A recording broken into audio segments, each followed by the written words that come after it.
It's a shame that nobody talks about Afghanistan anymore, considering how the war is far from over and remains the longest military quagmire in U.S. history. At this point, we should be asking ourselves a very important question. Bin Laden's dead and Afghanistan's apparently ready to police themselves, so why are we still there? See, aside from U.S. troops still occupying the country, there are over 100,000 private contractors in Afghanistan. And guess what? The Pentagon can't even tell us what the hell they're doing there. But this right here might give you a clue.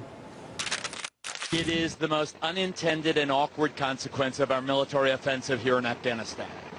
The rout by our Marines of the Taliban from their former stronghold here in Helmand Province has put us in the weird position of being protectors of the largest crop of opium in the world. Thanks, Geraldo. And guess what, guys? The Taliban had banned and almost completely eradicated opium in Afghanistan shortly before the U.S. invaded. Just look at these headlines. The corporate media was even lauding the Taliban's success. Fast forward to today, where over 90% of the world's heroin originates from the war-torn country. According to a report from the UN Office on Drugs and Crime, this year saw opium production surge to a record high. The report said that the harvest this May resulted in 5,500 metric tons of opium, 49% higher than last year, and more than the combined output of the rest of the world. Wow, that's a lot of heroin and a lot of money being made. Someone's got to be reaping the spoils, which brings us back to war, which has always been about two things: resources and control.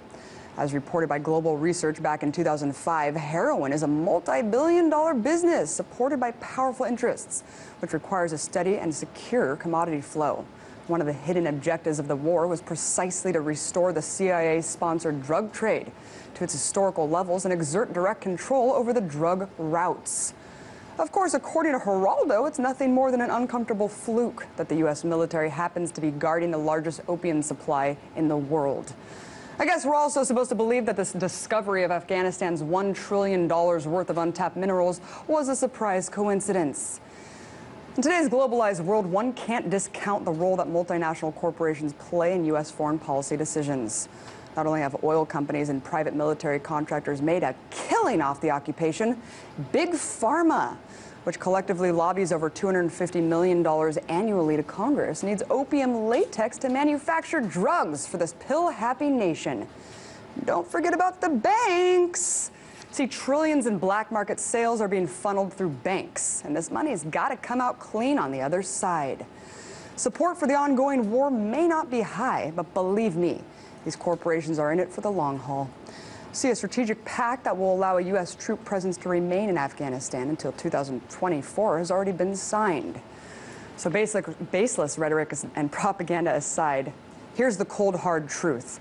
This government is fighting a war on drugs worldwide, with millions of nonviolent drug users rotting away in prison. Yet on the other hand, the U.S. is at the very least nurturing the largest source of the deadliest and most addictive drug on the planet. So you tell me what the occupation of Afghanistan is really about.